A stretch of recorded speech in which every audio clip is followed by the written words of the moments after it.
स्वागत है आपका इंडिया टीवी में। मैं हूं आपके साथ विवेक शांडिल्य। अब से ठीक 18.5 घंटे के बाद 9 सेकंड में 10,000 धमाके होंगे। इसे नोएडा के ट्विन टावर मिट्टी में मिल जाएंगे। यह बात सुनने में बेहद साधारण लग रही है, लेकिन जब 29 और 32 मंजिल की दो इमारतें जमीन पर गिरेंगी तो धरती में भूकंप जैसी तरंगे पैदा होंगी। ऐसे में अगल बगल की इमारतें, जमीन के नीचे बनी सीवर, गैस और वाटर सप्लाई की लाइन, पास की सड़कों से गुजर रहे ट्रैफिक, फ्लाईओवर और बहुमंजिला इमारतों का क्या होगा? प्लान तो यह है कि अगल बगल की इमारतों को बचाते हुए टावर गिराया जाए, लेकिन अगर टावर सही दिशा की जगह थोड़ा इधर उधर गिरा तो फिर क्या होगा? ऐसे तमाम सवालों और डर का जवाब खोजने की कोशिश हमने की। आपके मन में भी कई सवाल होंगे, तो उसका जवाब भी इस रिपोर्ट में जरूर मिलेगा। आप भी देखिए।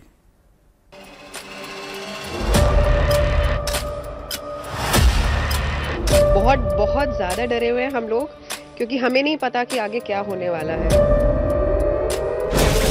सबसे ज्यादा तो डर यह है कि जो अगल बगल के टावर्स हैं उनमें जो धमाका होगा तो उसका क्या असर उनकी बिल्डिंग्स पे होगा। मैं तो बस भगवान से प्रार्थना कर रही हूँ, ना दाएं गिरे ना बाएं गिरे, नीचे धड़ाम से गिरे। बट अगर थोड़ा भी एंगल इसका ट्विस्ट होता है तो रिस्क तो है ही। एक डिवाइस होती है जिसके जरिए बटन दबाया जाता है। इसमें डायनेमो में हम पहले कनेक्शंस करेंगे, फिर करंट जनरेट करेंगे एंड देन करंट तभी पास करेगा जब बटन प्रेस किया जाएगा।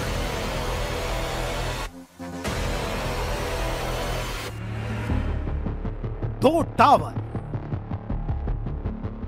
इनके दोनों तरफ 9 मीटर और 23 मीटर की दूरी पर कई रिहायशी इमारतों में करीब 9,000 लोगों के घर। बहुत ज्यादा डरे हुए हैं हम लोग, क्योंकि हमें नहीं पता कि आगे क्या होने वाला है। ये बिल्डिंग गिरेगी, उससे डस्ट पोल्यूशन तो होगा ही होगा। ये नहीं पता कि बिल्डिंग की जो नींव है उस पर क्या फ़र्क पड़ने वाला है, हमारी डे टू डे लाइफ पे क्या फ़र्क पड़ने वाला है। तो कुल मिला के हम सब बहुत डरे हुए हैं।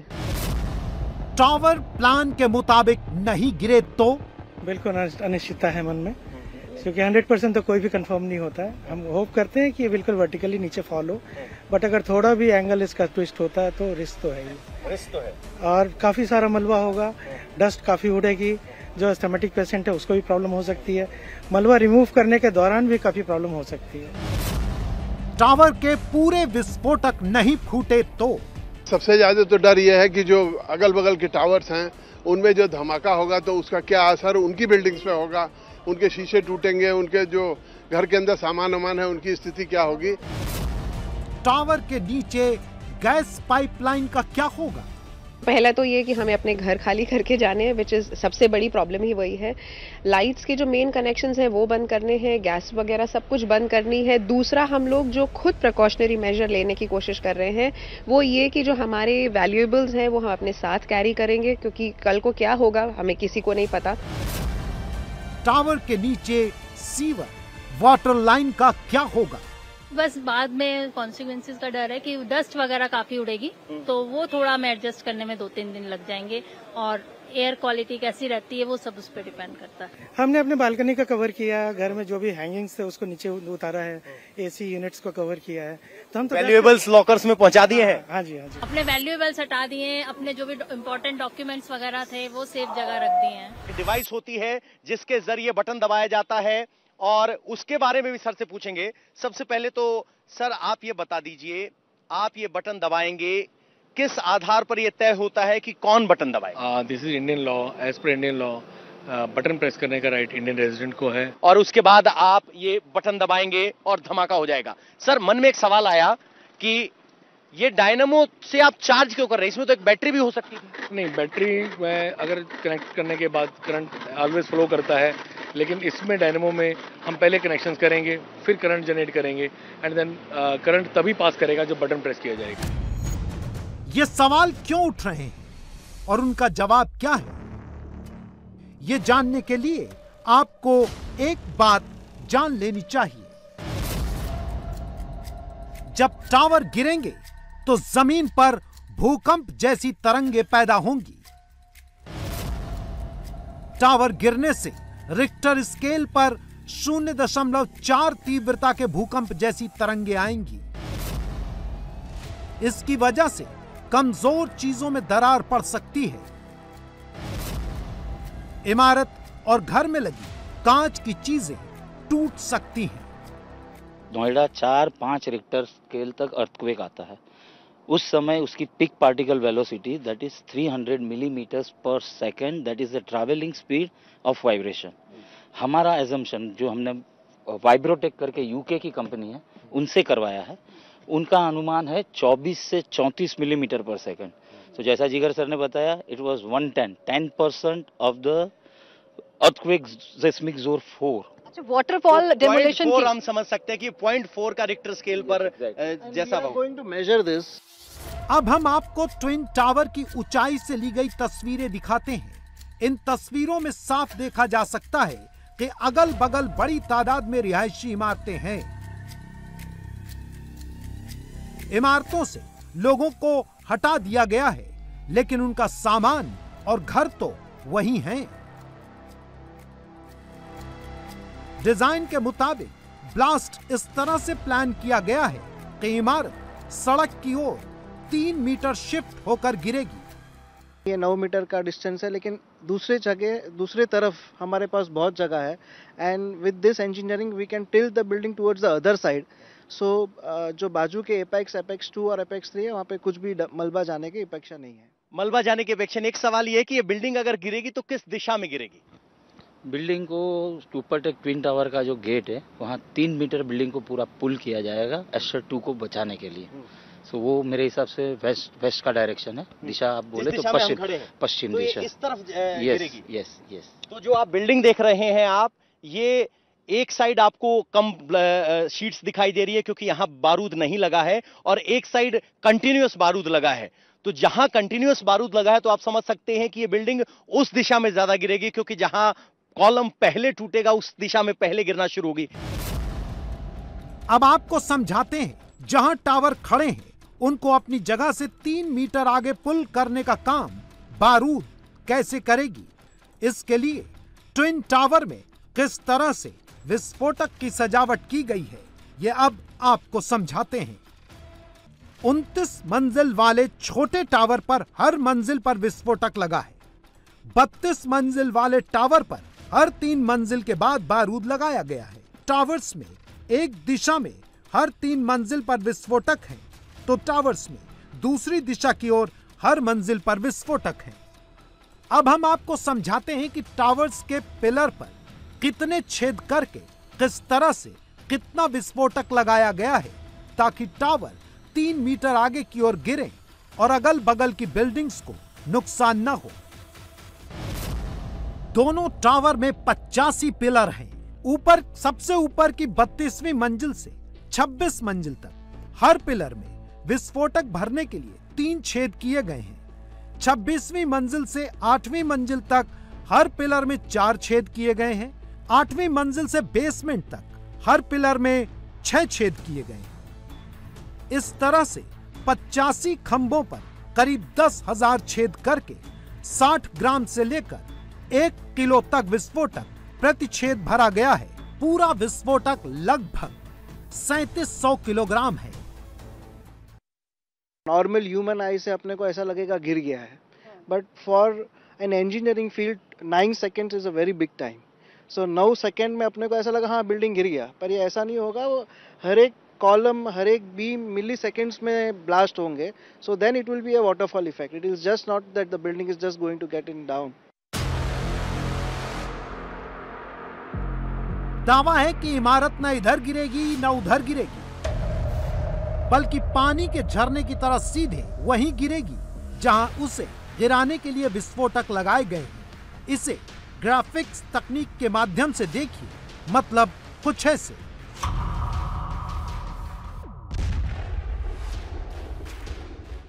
$9,400 होल्स किए हुए हैं।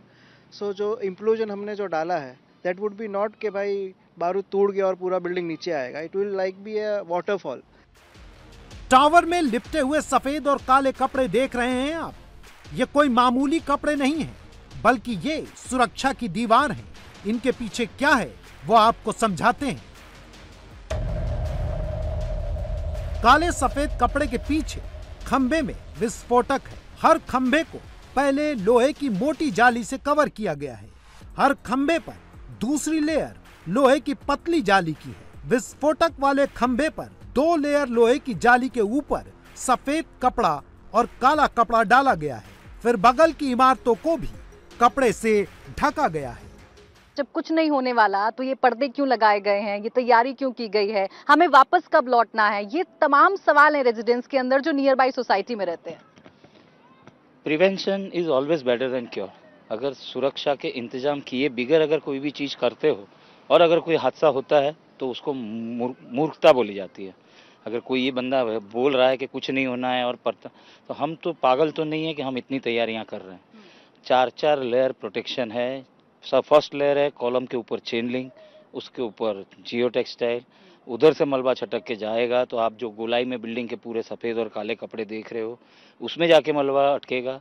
उसके बाद भी अगर कोई छोटा पत्थर जो वाइट और ब्लैक कपड़े यस उसी के अंदर एक्सप्लोजिव है। जो खाली फ्लोर दिखते हैं उसमें कुछ भी नहीं है। जितने कपड़े दिख रहे हैं वही उसको ही एक्सप्लोड होना है। अगर वो वहां से भी छटक के कहीं जाता है तो फाइनल प्रोटेक्शन है ये बिल्डिंग का कवरिंग। ये इसके लिए ये 4 लेयर का प्रोटेक्शन चल रहा है। अब हम आपको इमारत की सुरक्षा के लिए किए गए कुछ अंडरग्राउंड इंतजाम भी दिखाते हैं। ये जानकारी आपको अभी तक कहीं से नहीं मिली होगी। एक तकनीक के माध्यम से हम आपको दिखाते हैं। 32 और 29 मंजिल टावर के नीचे जो बेसमेंट हैं, उनमें मिट्टी की छोटी छोटी पहाड़ियां बनाई गई हैं जो मिनी पर्वतमाला जैसी हैं। इसके अलावा बेसमेंट में रबर के टायर भी भरे गए हैं। तो इस इलाके की मिट्टी को हटाकर एटीएस की तरफ एक ढेर बनाया जा रहा है। ये लास्ट मिनट तैयारियां हैं वाइब्रेशन को कम करने के लिए। जो आप मिट्टी का ढेर देख रहे हैं, इस तरह के मिट्टी के ढेर इस बिल्डिंग के बेसमेंट में भी बनाए गए हैं मिट्टी के, ताकि वाइब्रेशन को कम किया जा सके। ग्राउंड फ्लोर पर टायर भरे गए हैं और ये सब इंतजाम किए गए हैं ताकि जब ये 32 मंजिली इमारत जमीन पे गिरे तो वाइब्रेशन या कहें कि थरथराहट थोड़ी कम हो।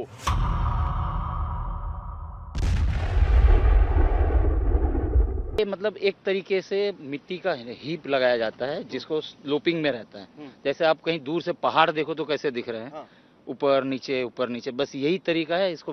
मतलब उसके बीच में 2 बम्स के बीच में गैप है, वहीं वाइब्रेशन कट होता है। And then we have also used tires, which will also the shock absorb जैसे बोलते हैं। So bumps और टायर्स से वो शॉक अब्जॉर्ब कर लेते हैं। कितने फ्लोर टायर से भरे हैं?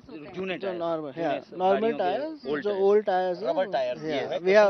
We have used lot of rubber tires onto the field। कितने फ्लोर पे वो रबर टायर्स होंगे? ग्राउंड पे। ऊपर तो सब नीचे रहना है, तो ऊपर तो कुछ रख के फायदा ही नहीं है। जो भी नीचे गिरना है उसी को बचाने के लिए टायर। चारों ओर घनी आबादी वाला इलाका है। सड़कों पर यातायात बंद करवा दिया गया है। ऐसे में क्या इस धमाके का असर बहुत दूर तक होने वाला है? आवाज तो बोल सकते हैं कि आधा पौना किलोमीटर तक साउंड होगी, लेकिन इतनी मैसिव साउंड नहीं होगी कि दिक्कत आएगी। बाकी मलबा हमारे कंपाउंड है, सुपरटेक ट्विन टावर का जो पूरी लैंड है उससे बाहर। अब हम आपको उस इमारत के भीतर ले चलते हैं जिसने अपने हरे मैदान के लिए इस टावर को गिराने पर मजबूर किया है। वहां के लोग अपने पेड़ पौधे, लॉन की घास और जमीन को धमाके से बचाने का इंतजाम कर रहे हैं। उनके मन में शंका है, लेकिन अब इस विस्फोट का सामना करने के सिवा कोई और रास्ता नहीं है। प्रेजेंटेशन दिया है डिफेंस ने काफी टाइम से, और उसी पे बेस्ड सुप्रीम कोर्ट ने भी डिसीजन लिया है। तो एक्सपर्ट एडवाइस है, तो ये ऐसा नहीं हो सकता कि वो इतने लोगों ने अपना कोई गलत ओपिनियन दिया हो, इसलिए भरोसा है। और यहाँ अब काली पन्नियों का कब्जा है, क्योंकि काली पन्नी के जरिए इनको कवर किया जा रहा है। रेजिडेंट्स की कोशिश ये है कि किसी भी तरीके के धूल की वजह से होने वाले नुकसान से बचा जा सके। अभी भी यहाँ काली पन्नियों का ढेर पड़ा हुआ है और इस पूरे इलाके को कवर करना है। एमरल्ड कोर्ट के इस क्लब को पूरा कवर कर दिया गया है, बाकी पौधों को भी कवर किया जा रहा है ताकि कम से कम यहाँ धूल धुआं ना हो। तो आज हम घास शाम को 4 बजे से कवर करेंगे नोएडा अथॉरिटी के साथ और हमारी टीम्स के साथ। हम करीब 100 लोगों के आसपास हैं जो हम उसको कवर करने वाले हैं। अब एक खास कैमरे से लिए गए चित्र के माध्यम से हम आपको दिखाते हैं कि विस्फोट से उड़ाए जा रहे टावर के आसपास कितनी इमारतें हैं, लिहाजा इनके सीवर, वाटर और किचन वाली गैस का नेटवर्क भी इनके नीचे मौजूद है। सवाल है कि उसकी सुरक्षा कैसे होगी। उसके सेफ्टी के लिए उन्होंने एक एजेंसी रखी थी, इंजीनियर्स इंडिया लिमिटेड। उनके जो उन्होंने सजेशंस दिए हैं वो वेलकम करके हमने अकॉर्डिंगली काम किया है। उसके ऊपर भी बम्स बनाए गए हैं, ट्रेंचेस बनाई गई है। और आप सप्लाई की बात करें तो उस दिन गैल अथॉरिटी ऑफ इंडिया अभी जो प्रेशर पे लाइन चल रही है वो प्रेशर रिड्यूस करने वाली है, बंद नहीं करने वाली है। अब आप अपनी टीवी स्क्रीन पर एक मशीन नुमा बक्से को देखिए और बेहद साधारण से इंसान को। इनका नाम है चेतन दत्ता और इनके हाथ में एक चीज है जिससे धमाके को अंजाम दिया जाएगा। इस धमाके के बाद करीब 55,000 टन मलबा निकलेगा, जो करीब 3,000 ट्रक के बराबर होगा। सवाल यह है कि धमाके के कितने समय बाद अगल बगल के लोग अपने घरों में वापस लौट सकेंगे। ब्लास्ट हमारे टेक्निकल टीम जो एडिफिस और जेट के है वो एक राउंड मारेंगे। राउंड मारने के बाद हम लोग चेक करते हैं कि as per hour design blast हुआ है कि नहीं, कोई लाइव एक्सप्लोजिव्स है कि नहीं। So I don't think it will take more than 15 to 30 minutes of a round, and once the blast is done at 2:30, I think by 3 we should, but we have given a specific time to residents that after 4 they can enter, but by 3 by आधा घंटा after the blast, आधा घंटा हम लोग पूरा मुआयना ले लेंगे, CBRI मुआयना ले लेगा, नोएडा अथॉरिटी मुआयना ले लेगा, and if everybody is convinced, yeah. पड़ोस की इमारतों का 200 करोड़ रुपए का बीमा भी करवाया गया है, क्योंकि इमारतें खाली करवा ली गई हैं, इसलिए कोई जान का खतरा नहीं है, सिवाय उन 5 लोगों के जो विस्फोट की जगह से 100 मीटर की दूरी पर होंगे। रहेंगे 3 अफ्रीकन एक्सपर्ट्स, एक मैं रहूंगा मयूर मेहता, एक हमारे इंडियन ब्लास्टर रहेंगे चेतन दत्ता और एक पुलिस ऑफिसर जिसको भी नियुक्त किया जाए। दूरी कितनी होगी बिल्डिंग से? और वो गेट से 100 मीटर दूरी पे हम लोग रहेंगे। 100 मीटर पर रहेंगे। मलबा आने की वहाँ तक कोई गुंजाइश नहीं है? नहीं। और उस दिन हवा का डायरेक्शन, विंड डायरेक्शन देखा जाएगा, जिस दिशा में विंड डायरेक्शन होगा उसके अपोजिट साइड हम खड़े रहेंगे। सोनाली फोगाट की हत्या के सिलसिले में पुलिस ने गोवा के कर्लिस बार के मालिक को भी गिरफ्तार कर लिया है। वजह यह है कि इस बार में 22 अगस्त की रात ड्रग्स रखने और इस्तेमाल करने की बात साबित हो चुकी है। पुलिस को बार के बाथरूम की तलाशी में ड्रग्स बरामद हुआ और इस मामले में एक ताजा वीडियो भी साजिश की बड़ी परतें उधेड़ रहा है। यह वीडियो सबूत है इस बात का कि 22 अगस्त की रात सोनाली को उनके मैनेजर सुधीर ने जबरन ड्रग्स पिलाने की कोशिश की थी। उस रात आखिर क्या हुआ था, देखिए उस रात का एक एक राज इस रिपोर्ट में।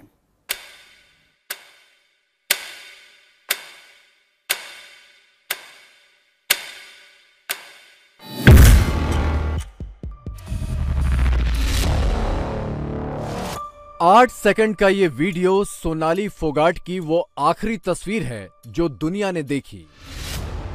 लेकिन जो बात दुनिया नहीं जानती वो ये कि सोनाली की इस हालत के पीछे पूरे 8.5 घंटे की साजिश थी। गोवा के इसी कर्लिस क्लब में सोनाली जब दाखिल हुई तो अच्छी भली थी, लेकिन 8.5 घंटे बाद जब बाहर निकली तो मौत से सिर्फ चंद कदम दूर थी। ये वही कर्लिस क्लब है जहां पर उस रात सोनाली फोगाट अपने यहां पर आई थी सुधीर सांगवान और सुखविंदर के साथ। तारीख 22 अगस्त, वक्त रात के 10 बजे। सोनाली फोगाट जिस लियोनी रिजॉर्ट में ठहरी थी वहां से करीब 4 किलोमीटर दूर कर्लिस क्लब पहुंचती हैं। उनके मैनेजर सुधीर सांगवान और दोस्त सुखविंदर उन्हें क्लब के बाहर ही मिलते हैं। क्लब में दाखिल होते वक्त सोनाली को जरा भी अंदाजा नहीं था कि अंदर उनके लिए साजिश की कैसी बिसात बिछाई गई है।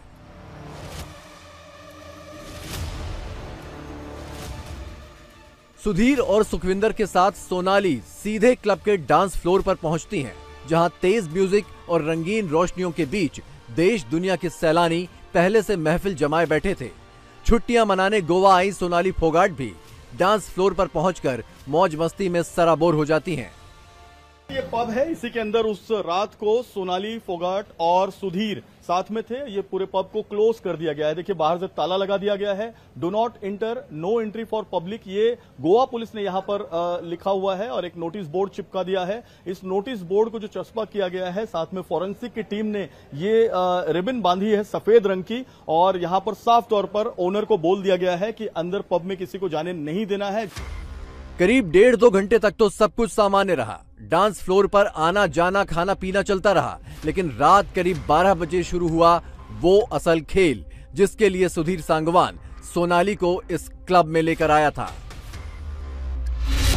डांस के दौरान सुधीर सोनाली को ड्रिंक दे रहा था, लेकिन रात 12 बजे के करीब सुधीर ने सोनाली के ड्रिंक में कुछ मिलाना शुरू कर दिया।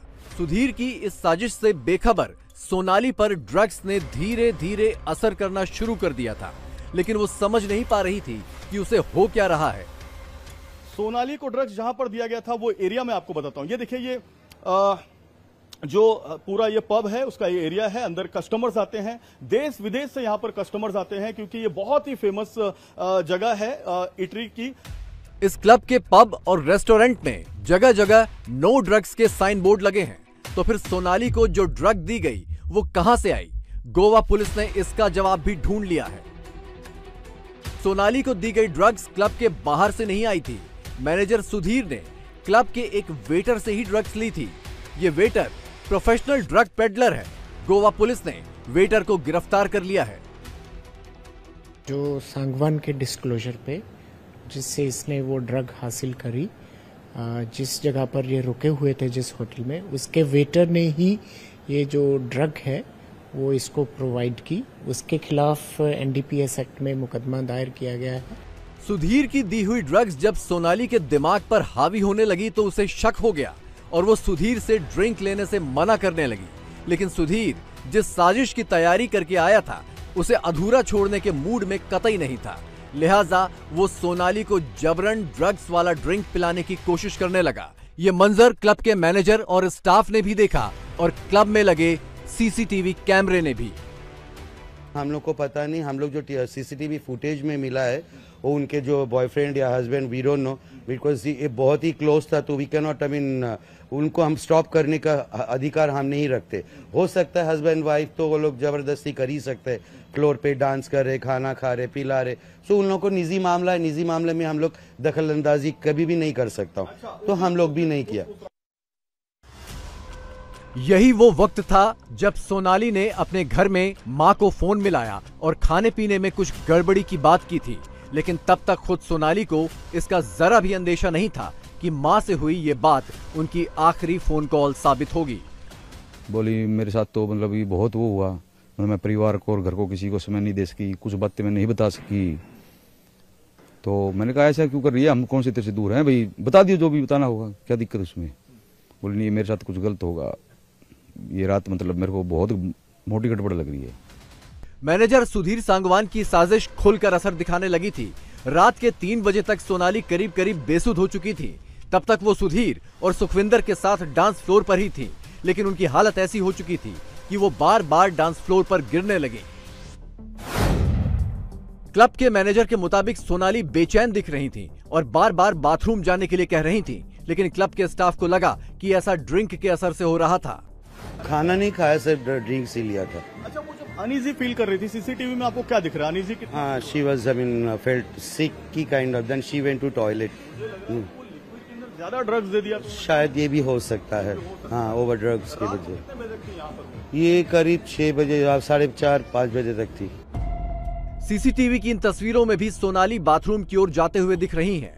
इसके पहले भी वो 3-4 बार बाथरूम जा चुकी थी, लेकिन इस बार वो अपने आप नहीं जा पाई, बल्कि सुधीर और सुखविंदर का सहारा लेकर गईं। वीडियो में उनकी हालत बेहद खराब दिख रही है। ये आखिरी बार था जब वो बाथरूम गई।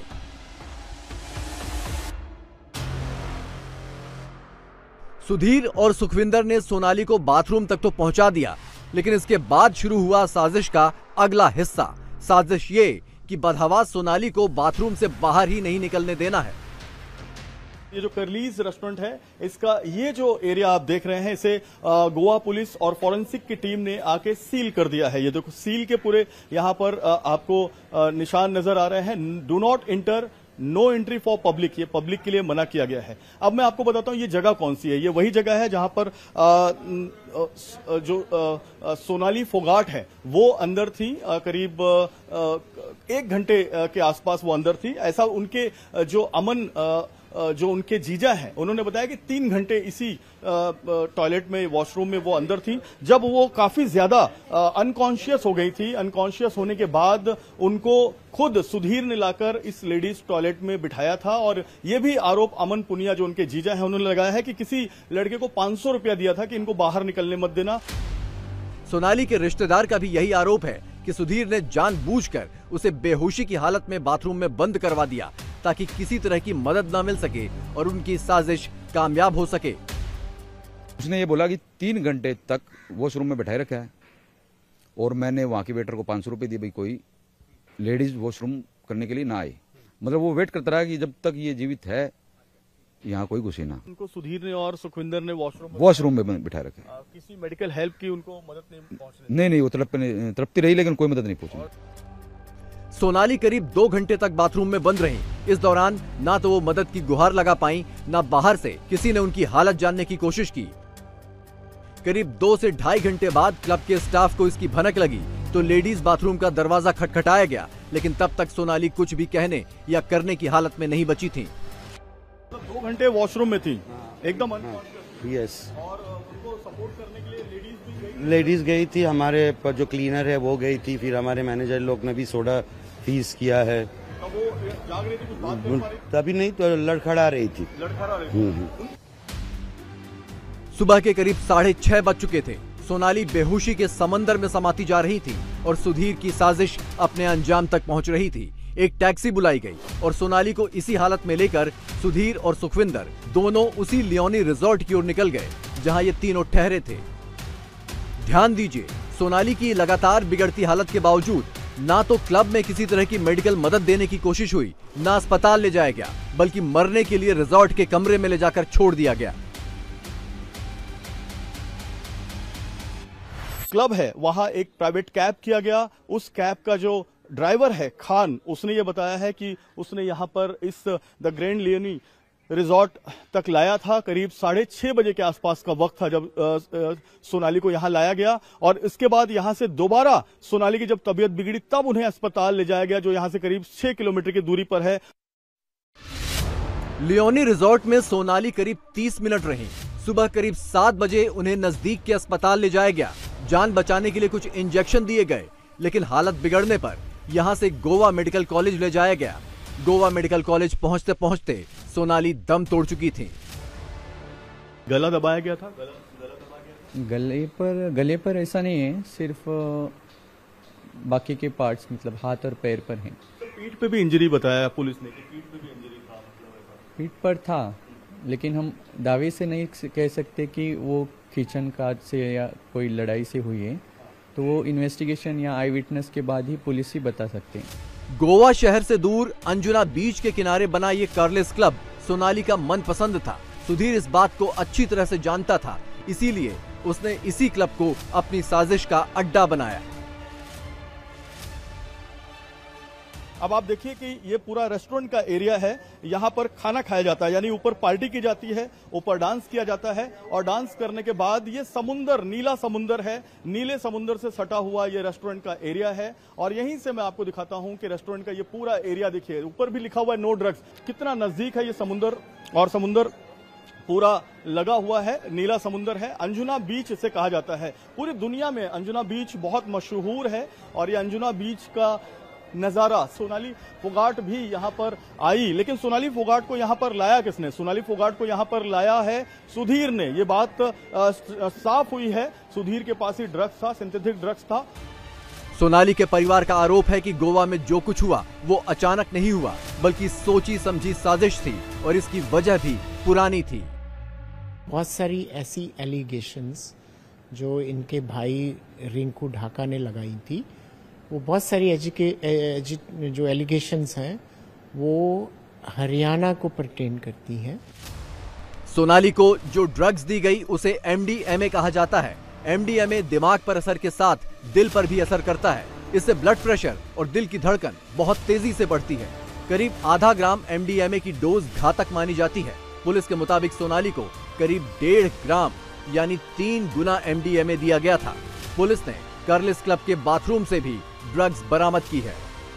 जिस प्रेमिसेस पे हमें ड्रग पाई गई है, जो रिमेनिंग ड्रग्स थी, उसके मालिक को भी हमने इस मामले में आरोपी ठहराया है और उनको भी इस मामले में गिरफ्तार किया जाएगा। 22 अगस्त की रात गोवा के इस क्लब में बिछाई गई बिसात में कौन कौन शामिल था, ये कहना अभी जल्दबाजी होगी। गोवा पुलिस किसी को भी शक के दायरे से अलग नहीं कर रही है। सुधीर और सुखविंदर दोनों कानून की गिरफ्त में हैं। हरियाणा तक फैली इनकी साजिश का पूरा कच्चा चिट्ठा खुलना बाकी है। प्रधानमंत्री मोदी ने आज गुजरात के लोगों को एक और बेहतरीन तोहफा दिया। प्रधानमंत्री मोदी ये चहलकदमी साबरमती नदी पर बने अटल ब्रिज पर कर रहे हैं। इस खूबसूरत ब्रिज को केवल पैदल चलने वाले लोगों के लिए बनाया गया है। प्रधानमंत्री मोदी ने आज इसका उद्घाटन किया है। खूबसूरत डिजाइन और LED लाइटिंग से चमक रहा यह पुल करीब 300 मीटर लंबा है और 14 मीटर चौड़ा है। साबरमती रिवरफ्रंट के पश्चिमी छोर पर फूलों के बगीचे और पूर्वी पर आने वाले कला संस्कृति केंद्र को ये अटल ब्रिज जोड़ता है। साबरमती नदी पर बना ये फुटओवर ब्रिज को आइकॉनिक ब्रिज बताया जा रहा है। पीएम मोदी ने उद्घाटन करते हुए इसकी बेहद तारीफ की। प्रधानमंत्री ने कहा कि अटल ब्रिज साबरमती नदी के दो किनारों को ही आपस में नहीं जोड़ रहा, बल्कि डिजाइन और इनोवेशन भी अभूतपूर्व है। आपको बता दें कि इस अटल ब्रिज का स्ट्रक्चर गुजरात के प्रसिद्ध पतंग उत्सव की थीम पर बनाया गया है। इसमें पावर बाय विंड का इस्तेमाल किया गया है, यानी विंड एनर्जी की वजह से इस ब्रिज को पावर मिलती है। ब्रिज की छत रंगीन कपड़े से बनी है, जबकि रेलिंग कांच और स्टेनलेस स्टील की बनाई गई है। यह अटल ब्रिज प्रधानमंत्री मोदी के विजन के अनुरूप बनाया गया है। नरेंद्र मोदी जब गुजरात के सीएम थे तभी इसके बारे में उन्होंने सोचा था और अब प्रधानमंत्री नरेंद्र मोदी के सपने ने यह साकार रूप ब्रिज के तौर पर लिया है। CSR यानी कॉर्पोरेट सोशल रिस्पॉन्सिबिलिटी के क्षेत्र में अच्छा काम करने वाली कंपनियों, संस्थानों और प्रोफेशनल्स को सम्मानित करने के लिए आज गुरुग्राम में इंडियन CSR अवार्ड 2022 का आयोजन किया गया। इंडिया टीवी के चेयरमैन और editor in chief Rajat Sharma इस अवार्ड समारोह में गेस्ट ऑफ ऑनर थे। इस मौके पर रजत शर्मा ने अपनी निजी जिंदगी का उदाहरण देते हुए सामाजिक दायित्व का महत्व समझाया। रजत शर्मा ने कहा कि वो जिस भी संस्थान या कॉलेज में जाते हैं वहां बातचीत में हमेशा छात्रों से अपील करते हैं कि वो जब भी कुछ बन जाएं तो गरीब बच्चों की मदद के लिए आगे जरूर आएं, अपनी सामाजिक जिम्मेदारी जरूर निभाएं। रजत शर्मा ने कहा कि वो अपनी लोकप्रिय शो आपकी अदालत के जरिए भी लोगों को सोशल रिस्पॉन्सिबिलिटी निभाने के लिए प्रेरित करते हैं, ऐसी बातें सामने लाते हैं जिससे पूरे समाज को प्रेरणा मिल सके। जब मैं समर्थ हो गया तो मैंने ये तय किया कि जितने भी गरीब लोग हैं, जितने भी बच्चे हैं जिनकी मदद कर सकते हैं पढ़ने में, वो करेंगे। ज्यादा इसका मैं बखान कभी नहीं करता हूं, लेकिन जब भी मैं किसी स्कूल में, किसी कॉलेज में, किसी IIM में, किसी IIT में स्टूडेंट से मिलने जाता हूं, उनसे बात करने जाता हूं, तो मैं उनसे एक बात जरूर कहता हूं कि आप लोग कोई अच्छे स्कूल में, अच्छे कॉलेज में पढ़ने का मौका मिला है, आपको ये मौका मिला है कि आप लोग जिंदगी में बहुत बड़े बनेंगे, सफल बनेंगे, पैसा कमाएंगे, समर्थ होंगे, आपके पास ताकत होगी, पैसा होगा। तो जब आप बड़े बन जाएं, जब आप समर्थ हो जाएं, तो फिर अपनी कमाई में से किसी एक बच्चे को पढ़ने के लिए आप अगर अपनी इनकम में से पैसे दे सकें तो मुझे लगता है कि ये आपका जीवन सफल हो जाएगा और मेरा उन लोगों से बात करना सफल हो जाएगा। और इसका बहुत रिस्पांस मिलता है। अपने शोज के जरिए भी, आपकी अदालत के जरिए भी थोड़े चतुराई से, बिना डायरेक्टली कहे, मैं लोगों को सोशल रिस्पॉन्सिबिलिटी की बात कहने की कोशिश करता हूं। मुझे ध्यान है सलमान खान जब आपकी अदालत में आए थे तो बड़ी मुश्किल से मैंने उनके मुंह से निकलवाया था कि वो कितनी चैरिटी करते हैं और कैसे चैरिटी करते हैं, कैसे उनकी जितनी कमाई होती है वो सारे उनके फादर के पास जाती है और कुछ हिस्सा वो पॉकेट खर्च के लिए उनके पिताजी उनको देते हैं। और हर रोज सुबह सलीम खान साहब उनके घर के बाहर बैठकर चेक काटते हैं। हर रोज लोग आते हैं, चाहे वो हार्ट के पेशेंट्स के लिए ऑपरेशन कराने के लिए हो, चाहे वो आई ऑपरेशन कराने के लिए हो, चाहे वो एजुकेशन के लिए हो। वो बात मैंने वो इसके बारे में बात नहीं करना चाहते थे। मैंने उनके मुंह से बात इसलिए निकलवाई थी कि जब सलमान ये लोगों को बताएंगे तो उससे करोड़ों नौजवान, हमारी नई पीढ़ी के लोग इंस्पायर होंगे। तो ये कोशिश लगातार जारी रहती है। इंडिया टीवी हर वक्त हर जगह डाउनलोड करने के लिए सर्च करें India TV news Google play store या ऐप स्टोर पर।